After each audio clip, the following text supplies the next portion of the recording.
দেখছেন স্বরাজ 855 তিনতারা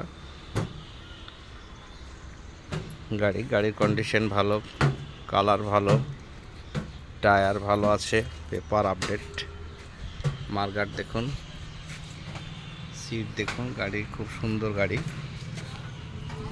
ইঞ্জিনের কালার দেখুন খুব সুন্দর হয়ে আছে, গাড়ি খুব অল্প চলা, খুব যত্নের গাড়ি আমরা এনেছি।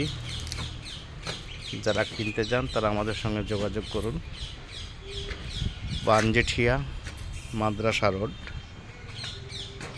বহরমপুর, মুর্শিদাবাদ। আমাদের ফোন নম্বর 9732 733 933। আমাদের এখানে গাড়ি কেনার জন্য লোনের ব্যবস্থা আছে। যারা লোনে গাড়ি কিনতে চান তারা কিনতে পারেন, কোনো অসুবিধা নেই, সমস্ত কিছু ব্যবস্থা আছে। গাড়ির সঙ্গে বাতা, ইচ, টপলিং সমস্ত কিছু আছে।